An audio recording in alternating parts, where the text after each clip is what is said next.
Olá, queridos, graça e paz, ótimo dia, ótima noite, ótima tarde, ótima noite para você. Nós vamos aqui uma sequência de vídeos com o seguinte tema: enxergar é libertador. Estamos aqui em João 9 para falar sobre essa passagem bíblica e nós vamos enfatizar, enquanto esse jovem cego não enxergava a vida dele como era, e depois que ele passou a enxergar, como a vida dele se tornou, e vamos fazer um paralelo com a nossa. Nós fizemos uma pequena introdução. Você puder ver, acompanha lá, dá o like. Se puder compartilhar, se for edificante para a sua vida, nós agradecemos. Vamos aqui agora em João 9. Eu vou adiantar para você que não vou mexer no milagre, tá? Que ele passa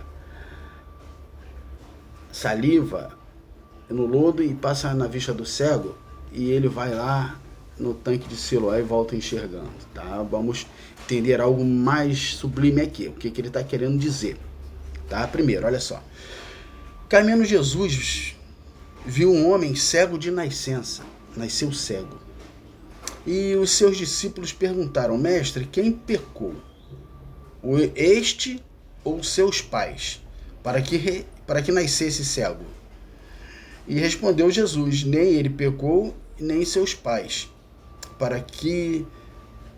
mas foi para que se manifestem nele as obras de Deus. Eu vou parar aqui e vou ler depois o versículo 4 até o 6. Os discípulos estão fazendo uma pergunta muito interessante. Jesus, quem pecou para esse moço nascer cego? Foi ele ou foi o pai deles? Está falando de maldição hereditária.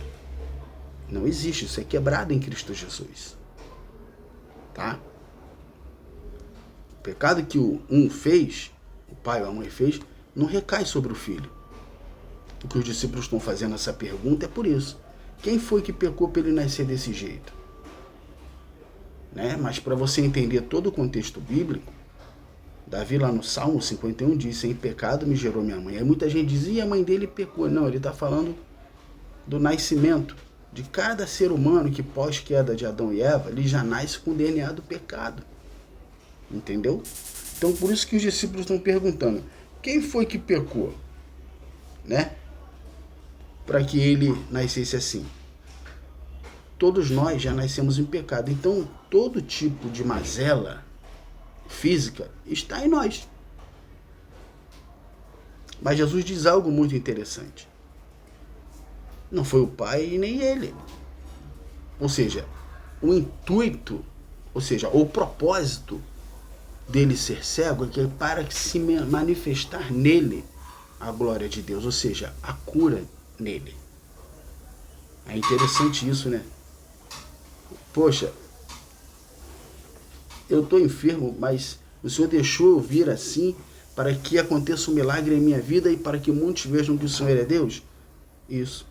Isso pode estar acontecendo com alguém agora. Eu tenho um problema que parece ser irreversível. Quem sabe esse problema também seja para a glória de Deus.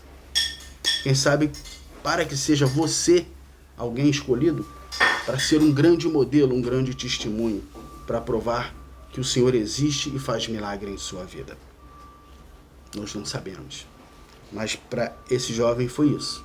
E daqui começa a história. Porque Jesus está fazendo um milagre, nós explicamos na introdução, físico, para mostrar algo espiritual. Que os fariseus, os religiosos da época, não conseguiam enxergar. Eles viam fisicamente Jesus ali, mas eles não conseguiam enxergar, porque só vai enxergar quem tiver o Espírito Santo. Ah, mas é um fantasma. Não. Enxergar o entendimento da Escritura. Isso é libertador. Muito libertador. Vamos seguir aqui. Aí Jesus fala: é necessário que façamos as obras daquele que me enviou, Deus, enquanto é dia. Dia. Vou explicar para você o que é isso. A noite vem quando ninguém pode trabalhar. Dia, o que ele está querendo dizer? Noite é quando se encerra o ciclo. É necessário morrer uma vez, vindo após disso o juízo. Ou seja, noite é quando se encerra a minha vida e a sua. Ele não está falando do dia, sol e noite e lua. Dia é o tempo que está sendo presente agora para mim e para você. Por isso que é necessário decidir hoje por Jesus, enquanto é hoje, dia. Porque quando nós não estivermos mais aqui, morto não decide mais. É isso que ele está falando. Enquanto é dia. Aí ele vai dizer, enquanto estou no mundo, sou a luz do mundo. Amém? Dito isso, cuspiu em terra, tendo feito lodo com a saliva, aplicou-lhe nos olhos, dizendo, vai e lava-te ao tanque de Siloé. Ele foi enviado e voltou vendo. Eu não gostaria de falar muito sobre o milagre, porque tem muita teoria, sabe? Eu quero focar mais em quando ele volta vendo, e o nome do tanque, Siloé, o enviado. Né? Ele foi justamente se lavar num lugar onde havia uma multidão de gente e de religiosos. Todos conheciam, quando ele entra na água e sai, ele volta enxergando. Isso era o desejo do Senhor Jesus. Teorias dizem que a saliva, a palavra, água viva, com terra, que quer dizer eu e você, barro, terra, lodo, barro. Palavra de Jesus, saliva, junto com essa terra, que eu e você, limpa. Né? Por que terra, Alessandro? Somos pó da terra. Ele fez lodo, pegou a saliva dele, água, e misturou na terra. E voltou e ele foi e enxergou. Pode ser isso? Pode, mas tem outras teorias. Eu não quero me prender na teoria do milagre. Eu estou querendo me prender naquilo que ele quer fazer agora. Preste atenção. Um século de nascença, que para o judeu nunca tinha visto isso está testificando que Jesus ou ele é um impostor ou ele é Deus. Porque ninguém tinha feito isso ainda num século de nascença. O que está sendo explícito e explicado aqui é que Jesus pega o cego e faz ele enxergar. Ou seja, dá vida. Até então esse cego não é mencionado por ninguém. É tido, segundo os discípulos, como um pecador, um homem que não merecia a misericórdia de Deus. É assim que o religioso pensa. Porque ele acha que não peca. E se você tem algum tipo de problema, ele acha que sempre você cometeu um pecado. Mas ele não entende que o meu corpo e o teu corpo, dia após dia, as células, elas estão se deteriorando. É por isso que nós temos que cuidar do templo. Ele não entende desta forma. Até os dias de hoje no nosso meio.